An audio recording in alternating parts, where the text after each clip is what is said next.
Hello and welcome to the news at 10 on NTA News24. We're reaching you live from Abuja. Thank you for joining us. I am Zenret Dingmoon. First, the headlines. NNPC Limited inspects petrol stations in Abuja, urges residents to avoid panic buying as queues will soon fizzle out. When there are thunderstorms, we had to suspend ship-to-shore movements, and it also affected the loading of trucks at the depots. So we had to suspend all of that during the thunderstorms for safety reasons. Federal government engages labor unions on labor reforms and quest for living wage. As we embark on these reforms, we are particularly focused on factories and industrial parks.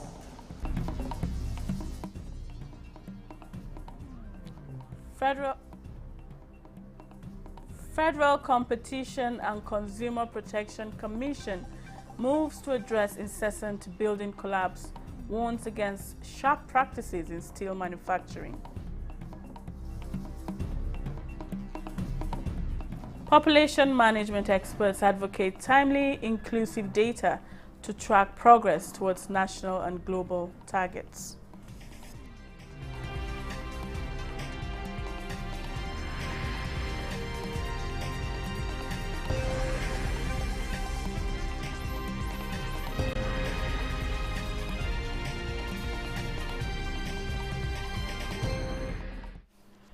In furtherance of its assurance to work with stakeholders for speedy restoration of supply of petroleum products in Abuja and other parts of the country, top management of NNPC Limited and the Nigerian Midstream and Downstream Petroleum Regulatory Authority have inspected petrol stations in Abuja experiencing petrol queues.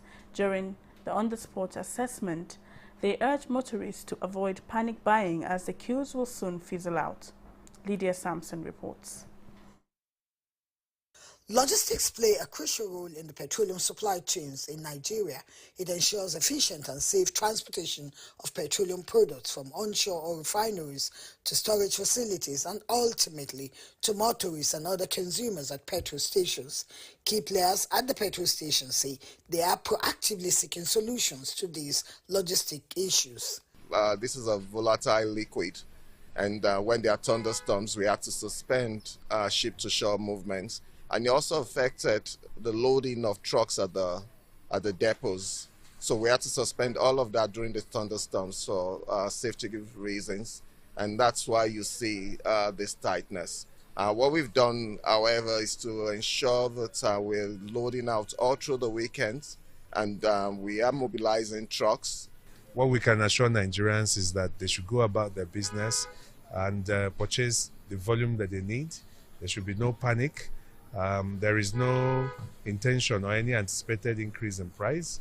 And so that's the authority, and the NNPCL will continue to collaborate together to ensure that there is energy security. They urge petrol stations to ensure they dispense all the verified products in their storage and extend beyond their usual closing time to help ease up the queues. Motorists are optimistic that the delegation visit will help mitigate sharp practices of motorists jumping the queues and creating chaos. Both the officials and motorists are on the same page, keeping their fingers crossed for the return of normalcy in the petroleum downstream. In Abuja, Lydia Sampson, NTA News. Now, the federal government says it is engaging labor unions in a fair and equitable process capable of sustaining the aspirations of every Nigerian worker.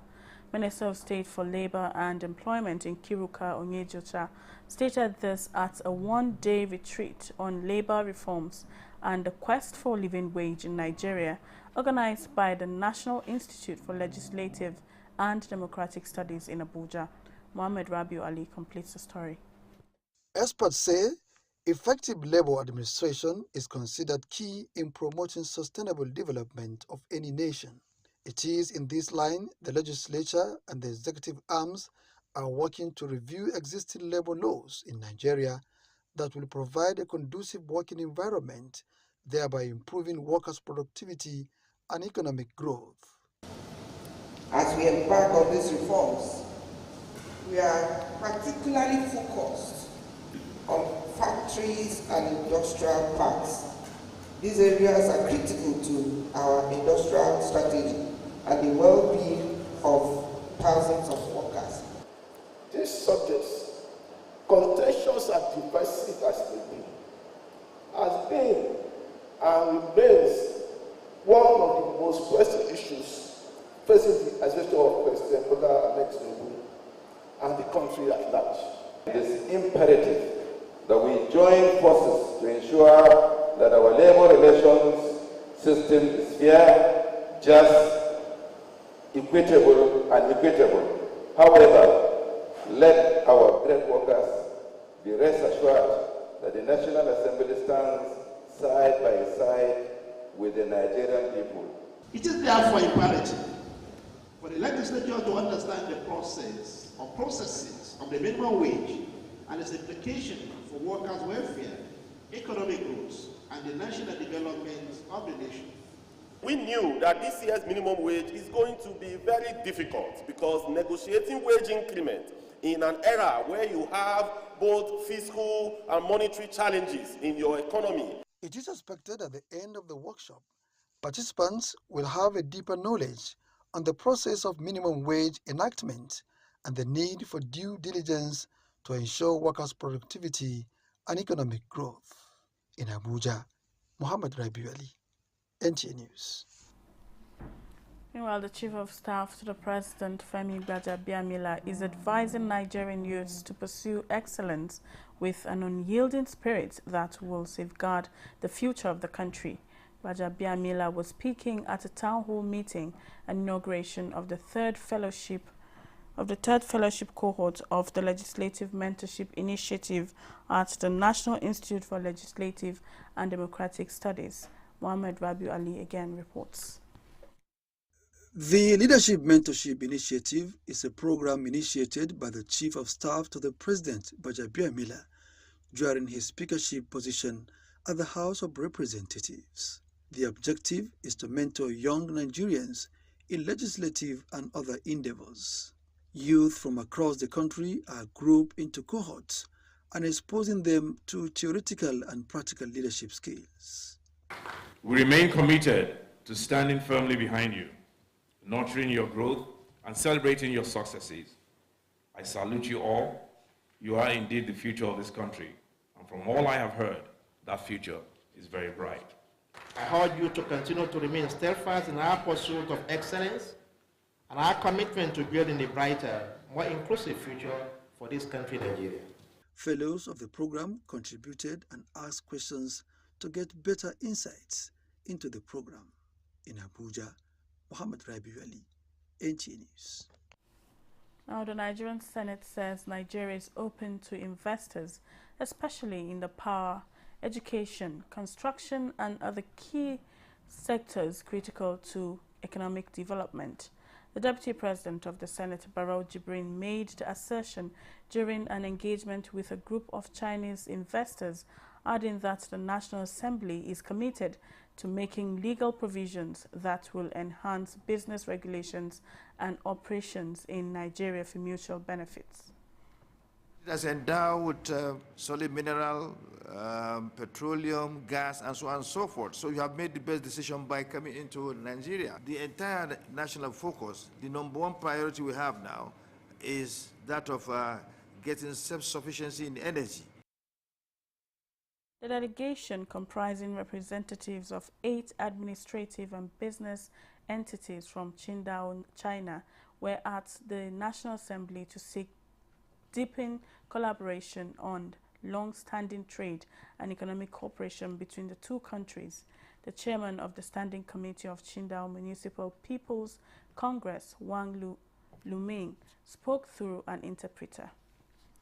To strengthen the cooperation in the vocational education and the talents training. In Qingdao, we have a very famous company which is called Sunmaker Energy.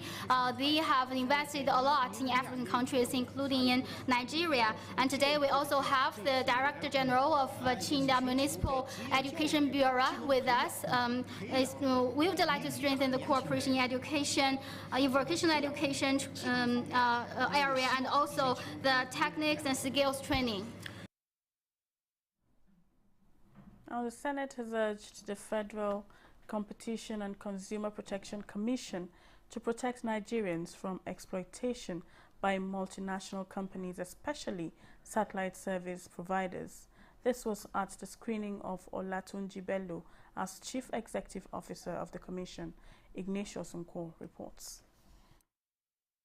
Olatunji Bello, presidential nominee for the position of Chief Executive Officer and Executive Vice Chairman of the Federal Competition and Consumer Protection Commission, appearing before the Senate Committee on Trade and Investment for screening. Now, as you are all aware, the purpose is to screen him so that we are sure that, he's fit for this job. And we have his CV, we have his documents. Senators demanded to know his plans for the protection of consumers in Nigeria and measures to enhance free trade and competition. You are against anti-competition, but you are not against free trade. But at times you see them overlap. So I would like to find out what your own opinion is. About the practices of satellite television service providers. For example, DSTV. I do not think there is absolute free trade anywhere. So, and we must try as much as possible to ensure there is competition in our economic development amongst traders. And we also need to protect the interests of Nigerian consumers. To me, first of all, we must protect the national interests. Senators from Lagos State described the nominee as an accomplished professional and advised him to leverage on the trust the president has in him to strengthen the commission. He's an accomplished journalist. Then in the area of public administration and public service as well, he has been at the forefront of major developments in Lagos. The Federal Competition and Consumer Protection Commission monitors and regulates competition, market activities, and to ensure protection of consumers. Ignatius Nko, NTA News. Meanwhile, companies found to have compromised on safety standards in the iron and steel manufacturing sector will face the full wrath of the law upon completion of investigations by the Federal Competition and Consumer Protection Commission, FCCPC, into alleged sharp practices in the manufacturing of steel products in the country. This is to address incessant building collapse in the country, as the team from the Commission carried out surveillance operations at 3 steel companies along industrial layout in Ogun State. Amakao reports. Media reports show that Nigeria recorded the highest incident of building collapse in Africa in 2023. Tackling these menace headlong remains the priority of the federal government. This has necessitated operatives of the Federal Competition and Consumer Protection Commission to swing into action. This time, they have beamed searchlight into activities of steel manufacturing industries in Nigeria. We've got intelligence and surveillance reports that the companies in question are involved in some anti-competitive behavior, and that is the reason why we decided to come to 3 out of the many companies that are here in Lagos, so we can take a sample and see what it is that they do by going through the records that we get from them, as well as look at the end products that come out of their systems here. You see, what is happening is there is false, misleading and deceptive, as well as unfair market practices. You would go into the market to buy an iron rod of 12 mm, for instance. When they produce, what you get is 10, not 12. And this is what is the main reason that leads to all these building collapses that we have in the country. The Commission says the investigations are ongoing and will involve the contributions of forensic experts as Federal Competition and Consumer Protection Commission is saddled with a mandate to protect the consuming population. The Commission remains resolute in enforcement of safety in the steel manufacturing industry. In Lagos, Amaka O, NTA News. This is the news at 10 on NTA News 24. We'll bring you more reports right after this break. Stay with us.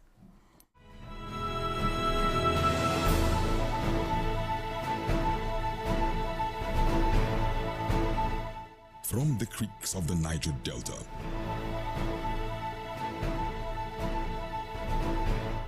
to the breathtaking scenery of the plateau, in noonday and nighttime, we set out to bring to you captivating stories that evoke your emotions. For fascinating documentaries and reports on day-to-day issues with expert analysis, tune in to NTA News24, DSTV Channel 419, GoTV Channel 26, StarTimes Channel 101 and 433, and Free TV Channel 703.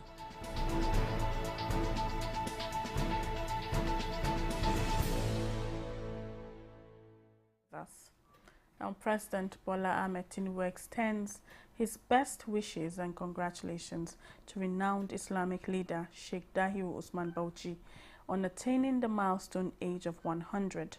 President Tinubu describes Sheikh Dahiru Bauchi as a shining light who has significantly contributed to shaping Islamic knowledge as well as moral and ethical standards in modern Nigeria. The president thanks the Tijaniya leader for dedicating his life to spreading knowledge and raising generations of Nigerians. On this momentous occasion, President Tinubu prays for greater wisdom and good health for the venerable Sheikh. Now, Speaker of the House of Representatives Tajuddin Abbas congratulates President Bola Ahmed Tinubu on his re-election as the chairman of the Economic Community of West African States, ECOWAS. Speaker Abbas says President Tinubu's re-election as ECOWAS chairman is a testament of his commitment to the growth and development of the sub-region, as well as an affirmation of confidence in him among member states. The Speaker notes that in the past 1 year, the President has demonstrated good leadership in uniting members of ECOWAS, especially when leadership instability characterized some member states. Speaker Abbas wishes President Tinubu another successful tenure as the chairman of ECOWAS. Meanwhile, ECOWAS Youth Organization says the re-election of President Bola Tinubu as chairman of the Economic Community of West African States, ECOWAS, is a confirmation of his sterling leadership of the sub-region. In a statement, the founder and President General of the organization, Celestine Ekwe, notes that they are proud of the dogged fight President Tinubu put up when democracy became endangered in the sub-region and forces of despotism were sweeping across West Africa, and that it is gratifying that few hours after his re-election, he swung into action by appointing the President of Senegal, Bassirou Diomaye Faye, as his special envoy to Burkina Faso, Mali, and Niger Republic, among other appointments.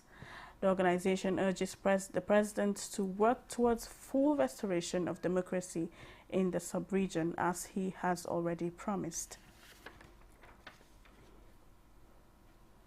Now, the two factions of the Rivers State House of Assembly, led by Victor Oko-Jumbo and Martin Emawule, held parallel sittings. Now, this is coming on the heels of a recent judgment by the Appeal Court on the 27 lawmakers concerning their defection to the All Progressives Congress. Nkiru Onyejesi reports. At the sitting of the Victor Oko-Jumbo-led assembly, a commissioner nominee, Emmanuel Onengie Frank Fubara, was screened and confirmed by the House, and two bills passed second reading, which are the Rivers State Emergency Management Bill 2024 and the Rivers State Transport Reform Law 2024. If there was a prompt and available emergency response management agency. Issues that have to do with emergency would have been handled, especially the case of fire incidents and other health-related challenges. Meanwhile, Martin Amehule led assembly after months sat. This is coming on the heels of the recent Court of Appeal judgment nullifying the expulsion of Amehule and 24 others by the Rivers State High Court, citing Section 273 of the Constitution. At preliminary, factional leader Martin Amehule called for the representation of the 2024 budget to the House.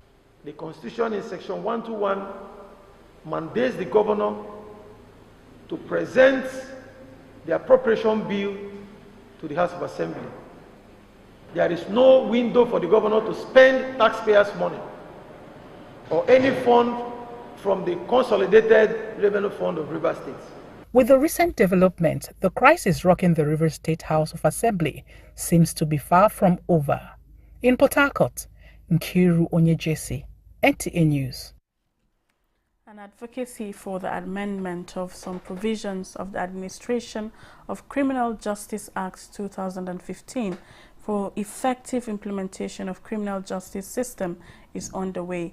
Key players in the justice sector made the plea at an engagement summit on ACJA in Abuja.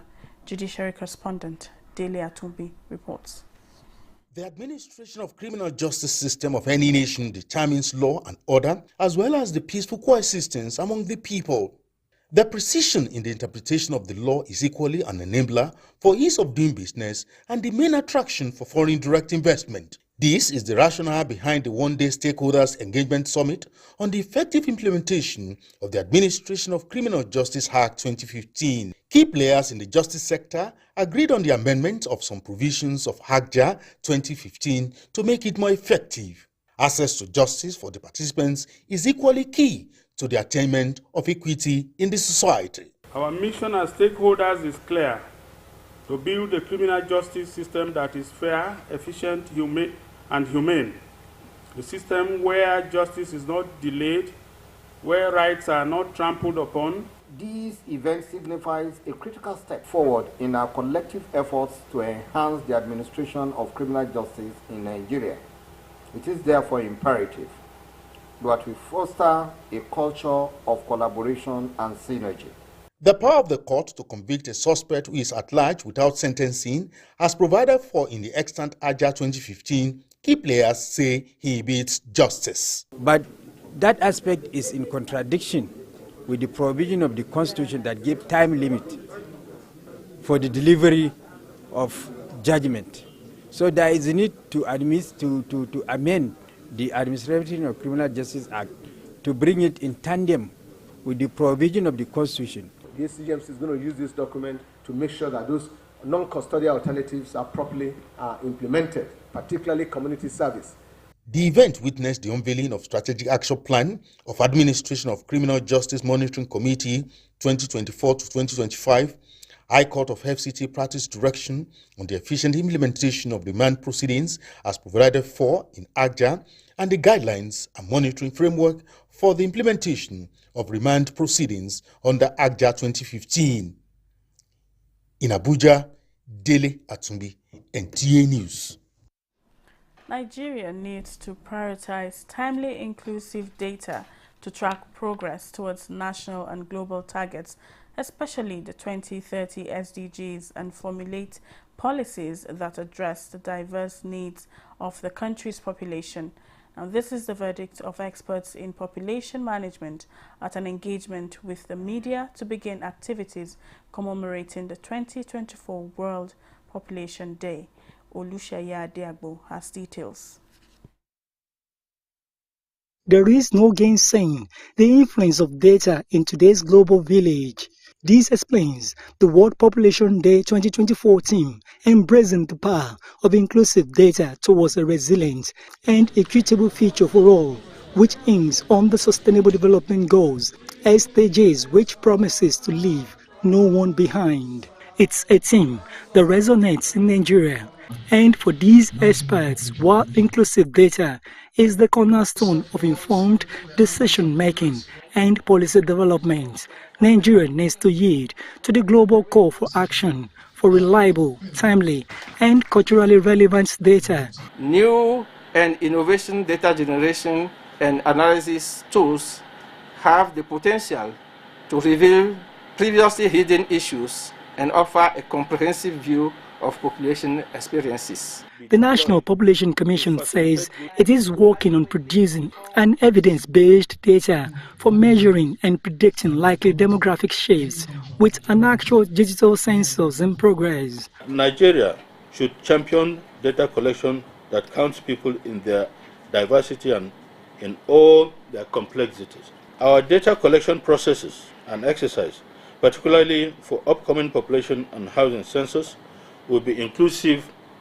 compliant, and leaving no one behind. Nigeria's projected population to reach close to 400 million by the year 2050. Inclusive data allow us to proactively plan for future infrastructure needs, healthcare services, and job creation in a changing demographic landscape. Part of resolutions there is for all key players in population management to harness the power of inclusive data to build resilient systems and societies. In Abuja, Olusheye Adiagbo, NTA News. Still watching the news at 10 on NTA News 24. We'll take another break now. We'll return shortly. What is fake news? A false information with no verifiable source presented as true story on media platforms with the sole intention of causing injuries, chaos, and disaffection between persons, groups, or countries. Fake news facilitates extremism. Fake news creates panic and distrust. Fake news breeds hatred. Fake news kills. Don't joke with it. Don't be in a rush. Verify your sources and facts. It is better late than fake. This message is brought to you by NTA News24. Thanks for staying tuned. Now, the National Orientation Agency, as part of its National Identity Project, has disclosed plans to push for policies that will indigenize cartoons in Nigeria. This was at a national conversation on culture, constitution, and citizens organized by Shared Future Foundation. Ekene Ndulwe reports. Attended by youths from various walks of life, policy influencers and scholars, the conversation spanned a wide array of topics pivotal to Nigeria's identity and direction.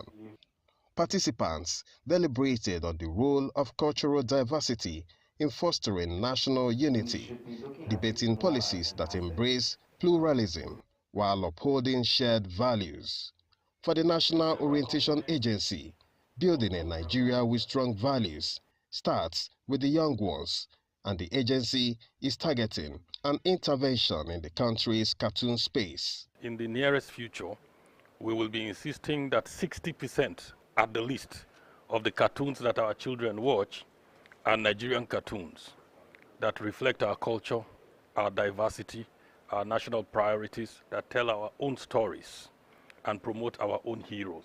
Key issues also emerged, including respect for cultural differences and obligation of citizens to the Constitution. They will find that there are many similarities with other cultures.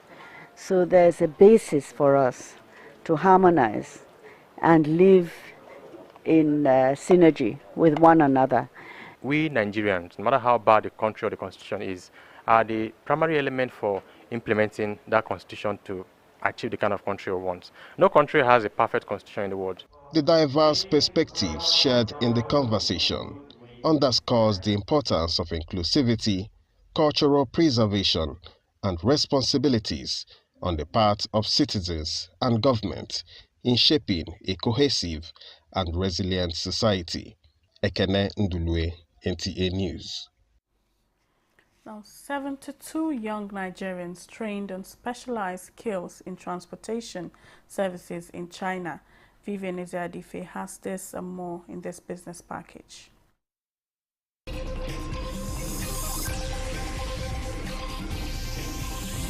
The training is part of effort by the federal government in pursuance of domestication and indigenization of railway technology in Nigeria. The Minister of Transportation, Saidu Alkali, urged the students to take advantage of the attractive potentials in Nigeria's transport sector to play their role towards its development with a sense of responsibility and professionalism. The minister further states that the laudable railway projects across the country can only be sustained by trained and skilled manpower, which Nigerian government is proud to utilize as an outcome of their successful studies.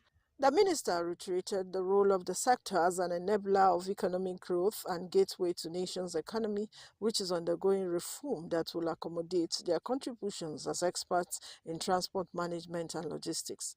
The minister, however, commended the China Civil Engineering Construction Company CCCECC for their kind gesture and assured it of government commitment to sustainable development. In another development, Nigeria's liquefied natural gas LNG export industry is facing a significant setback as feedstock shortages have caused a 13% decline in export. The International Gas Union revealed this in its latest 2024 World LNG reports that LNG sales from Nigeria dropped by 13% from 15.1 million tons in 2022 to 13 million tons in 2023. These developments took Nigeria from 6th place to 8th, losing its ports to Indonesia, who exported 15.6 million tons, and Algeria exporting 13 million of gas last year.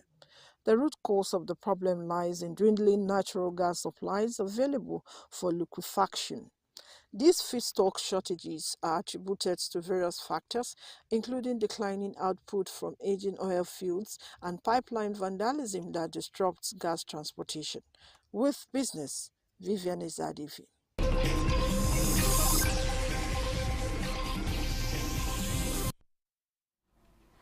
Now, the Federal Roads Maintenance Agency, FEMA, has continued its primary objective of ensuring that all federal roads in Ondo State are in good and safe condition by rehabilitating the erosion-impacted sections of the Akure-Owo-Ifon Federal Highway at Ipele Junction. The reinstatement of washouts along the Osun State border to Edo State border road aims at reducing travel time and improve safety on this critical corridor. Paul Omukago reports. Prior to the rehabilitation of this section of the road, motorists and other road users had to navigate the Ipele Bridge approach with extreme caution due to erosion impacting the road shoulders on both sides. The prompt intervention and reinstatement by FEMA have brought relief to these road users. What we are seeing now is a very good development that is giving a lot of us hope. This very particular point is a death trap. So many accidents have been happening here. But we thank God for the new administration and for FEMA for coming to intervene on the road. It's very bad before, but now we're okay. We're enjoying it this one. FEMA Chief Engineer in Ondo State, Atoyebi Abioshun, during an inspection tour, faulted the activities of some telecommunication companies for the deteriorating condition of the road, particularly during this wet season. The project is emergency restatement of the washout at kilometer 84 along Osun State border, Akure, Owo, Ifon to Edo State border. We discovered that there are some bucket of washout along the roadside, and we backfill the concrete line drain. We put caps to direct the water flow, and we repair the carriage road section. The agency plans to extend its monitoring and maintenance work to other federal roads in the state in due course. In Akure, Paul Omukago, NTA News. In a concerted effort to enhance the accessibility to clean, potable drinking water across the Niger Basin Authority, the Federal Ministry of Water Resources and Sanitation has highlighted the pivotal role of unity among member states and commitment towards improving water governance and sustainable management. Usman Zubairu reports that this came to the fore at the sub-regional workshop for validating study reports of the transboundary ecosystem of the Mandara Mountains holding in Abuja. This regional workshop represents a unique opportunity for member countries to come together to promote initiatives aimed at sustaining the management of transboundary ecosystem and their biodiversity. That the discussion will be fruitful and lively with relevant outcomes, commensurate with the challenges that beset the transboundary ecosystems of the Mount Mandara Plateau and Sena or Abuba Ngida. Mount Mandara Plateau shares between Cameroon and Nigeria, while Sena or Abuba has the same ecosystem as Cameroon and Chad. These important ecosystems have garnered the attention of the Niger Basin Authority. Aside from this expectation, we have the operationalization of the project. So the next stage is to come to this very hotel to set up a platform at the national level, both in Cameroon, Nigeria, the Chad, and that of Cameroon. So this is what we are expecting from the participants. The expected outcome of the workshop is to deliberate and validate various study reports on how to improve water governance and sustainable management, capacity building, as well as joint management of transboundary ecosystem monitoring mechanisms. The workshop is to last for 3 days. Usman Zubairu, NTA News. 25 years after the previous FCT administration's proposal to relocate the Apple Mechanic Village to Wasa District, FCT Minister Nyesom Wike has initiated steps to relocate the Apple Mechanic Village to its permanent site. Aisha Ubali reports that the inauguration of a 19-man technical committee is to ensure transparency and fairness in the relocation exercise. The Minister Nyesom Wike, represented by the coordinator Abuja Municipal Metropolitan Council Felix Oboa, states that the current mechanic village will not be demolished until everything has been put in place at the permanent site. He emphasizes that the relocation will be done in an orderly manner. Contrary to the news making the round, the coordinator Oboa said no deadline has been issued to the current occupants of the mechanic village to move out. To make sure that those people who have lost hope, that they don't have anywhere to trade. They are at the road corridor, at the buffer, at right of way, that we are now locating them to a permanent place. It's a hope that was lost, that Mr. President, through the minister, have restored. Abua, however, assures that due process will be followed, especially in the allocation of shops, reiterating that thorough enumeration will be carried out as only eligible individuals who are on the road corridor will be relocated. I've just told you I've handed over some of the temps they need. Most of these people are still coming. At the time when you think that you are finished, all these people are coming. They have over 30,000 people. And we have to be sure that this number they are brandishing are actually existing. Chairman of the committee, Abubakar Makama, appreciates the minister's prompt action to resolve the issue that has lingered for more than 2 decades. So I think it's a very big breakthrough that if we all join our hands, we follow his grace and glitter. The entire process, which includes technical, engineering, allocation, and resettlement tax, is expected to be completed within 3 months. In Abuja, Aisha Uba-Ali, NTA News. Now, Secretary to the Government of the Federation, Senator George Akume, has inaugurated a mobile police base built by Hyperdeck in Kakuru Gashis district of Birkin-Ladi local government area of Plateau State. He restated federal government's commitment to enhancing the operational efficiency of the police force. Ijoma Ozemina has more. The establishment of a mobile police base in Kakruk by Hyperdeck follows rampant communal crisis and insecurity in the community. For Hyperdeck, the remodeling of the police base has become necessary to enhance security and improve the quality of life of police officers. Our mission to remodel and reconstruct the police barracks in Kakuru was born out of a genuine concern for the well-being and operational efficiency of our dedicated police officers. Secretary to the Government of the Federation, George Akume, represented, was full of gratitude to the Commission. Our police officers will be better equipped to uphold the law and order and foster a conducive environment. We shall work with the Inspector General of Police and the Police Service Commission to ensure that the personnel posted here are given all the conducive environment and the welfare to perform their duties. To return peace to the community, we also have to start making concerted efforts at returning the people that have been displaced to their ancestral homes. The sum of 469 million naira was expended on the project. In Jos, Ijoma Ozemena, NTA News. Our side entrepreneurship training at NYSC orientation camps for core members, the National Productivity Center is enhancing their capacity with productivity tools and techniques for sustainability in whatever business they venture into after service. The productivity training is part of efforts by the present administration to create more than 2.5 million sustainable job opportunities for Nigerian youths. Joseph Utsen reports on one of the training at the Kubwa Orientation Camp in Abuja. So you must always... This is a training carried out at all NYSC orientation camps across the country simultaneously. All set of core members are to benefit from the productivity tools and techniques training to complement entrepreneurship skills they have received. We all know in this daunting situation that white-collar job may not be readily available as they go outside their one-year service. We teach them how to improve their productivity by understanding and applying basic productivity tools we will introduce them to.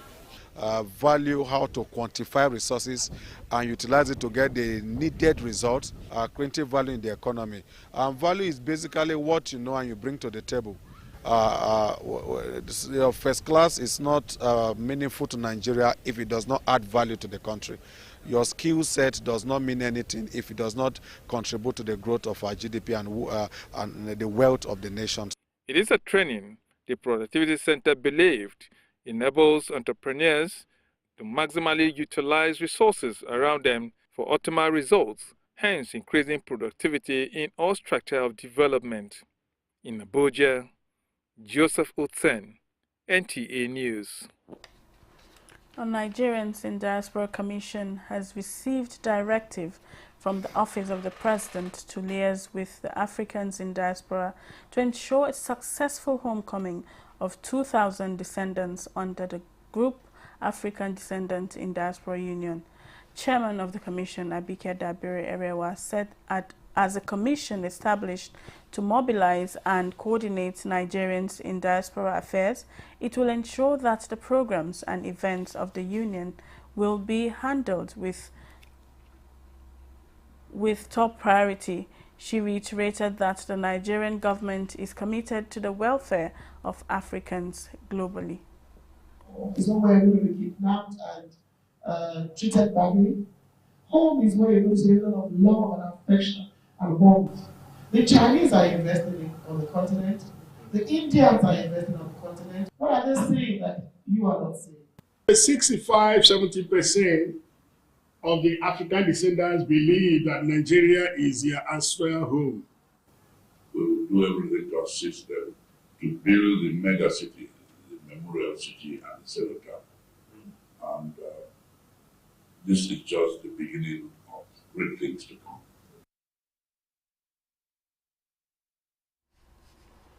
The Black people of the world are planning to hold on an international gathering under the auspices of Africans in Diaspora's 6th region in Abuja. The gathering will create opportunity for them to discuss ways of restoration and to receive reparative justice for the generations of Africans. It will also promote Africa identity, African patriots, and allow African descendants invest in their country. Now, this is the news at 10 on NTA News 24. We'll give you a recap of some of our top stories. NNPC Limited inspects petrol stations in Abuja, urges residents to avoid panic buying as queues will soon fizzle out. When there are thunderstorms, we had to suspend ship-to-shore movements, and it also affected the loading of trucks at the depots. So we had to suspend all of that during the thunderstorms for safety reasons. Government engages labor unions on labor reforms and quest for living wage. As we embark on these reforms, we are particularly focused on factories and industrial parks. Federal Competition and Consumer Protection Commission moves to address incessant building collapse, warns against sharp practices in steel manufacturing.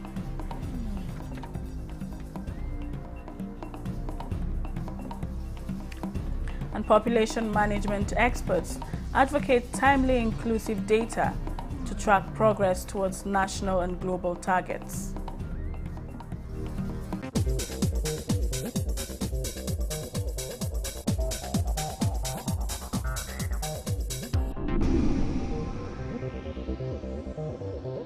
This is NTA News 24. Now let's join our foreign desk for update on the foreign scene.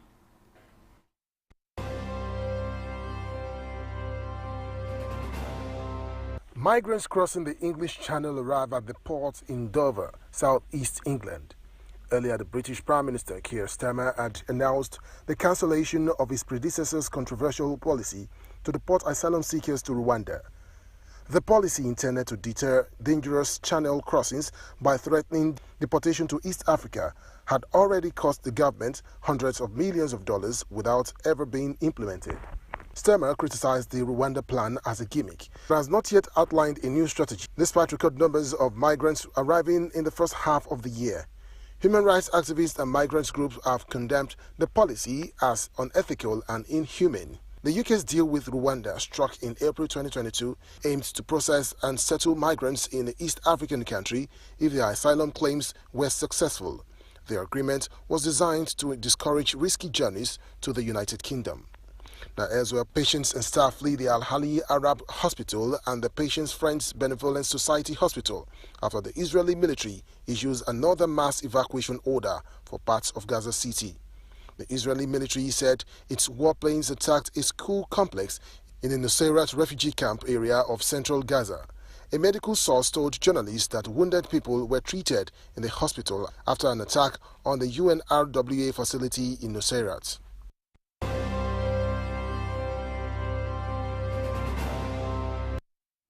And still on the foreign scene, the leader of a Kenyan doomsday cult went on trial on Monday on charges of terrorism over the deaths of more than 400 of his followers in a macabre case that shocked the world. Elsewhere, U.S. troops have completed a withdrawal from their base in Niger's capital of Niamey.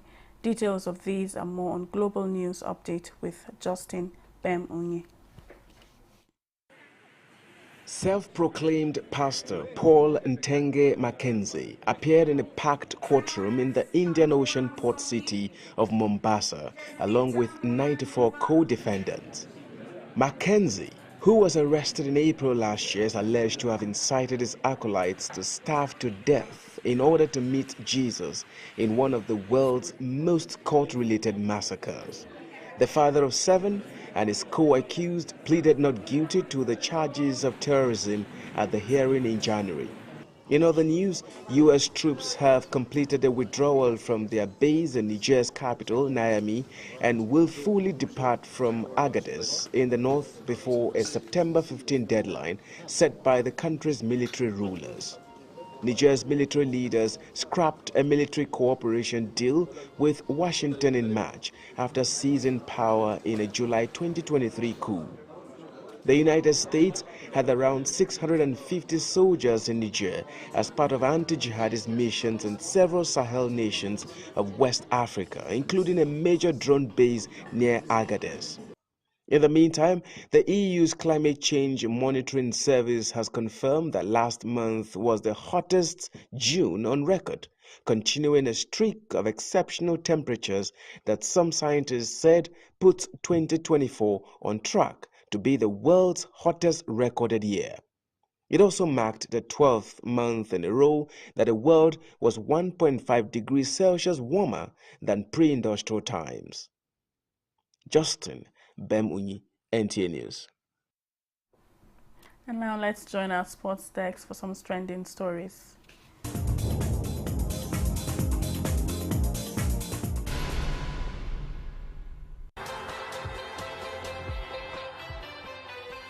Just one step away from Berlin, continental heavyweights Spain and France will meet in the Euro 2024 semi-finals on Tuesday. Boasting a flawless record so far, La Roja made it to Munich by eliminating their host in the previous round. Meanwhile, Le Bleu reached the Final Four via a tense penalty shootout win over Portugal, a formidable force under Luis de la Fuente. Spain are the only team to have won all 5 matches thus far, and no nation in European Championship history has won 6 times in a single finals or even posted 6 wins in a row. Spain have progressed from 4 or 5 European Championship semi-finals to date, though they lost to penalties to eventual winners Italy at this stage 3 years ago, and will now fight for the right to meet either England or the Netherlands on Sunday. Meanwhile, France are aiming to reach a 4th European Championship decider, but only the 2nd played away from French soil. Didier Deschamps presided over the most recent one, 2016's defeat to Portugal in Paris, and the double World Cup winner is intent on going one better this time around. Since being beaten in the last World Cup final, his talented team have started to stutter, and their progress to the semi-finals has been far less fluent than that of Spain. With a Max Mbappe misfiring, there have only been 4 goals scored in their 5 Euro 2024 matches so far, 3 for and just 1 against, and all by way of either penalties or own goals. In tennis, Novak Djokovic swept aside Denmark's Holger Rune to reach his 15th quarter-final at Wimbledon. Despite appearing to struggle with a stomach issue, Djokovic beat the 15th seed 6-3, 6-4, 6-2 on a rowdy centre court. The 37-year-old is going for an 8th Wimbledon title and record 25th Grand Slam overall.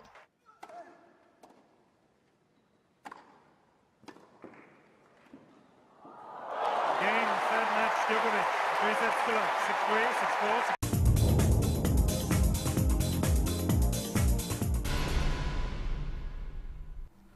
And that concludes the news at 10 on NTA News 24. Thanks for sharing your time with us.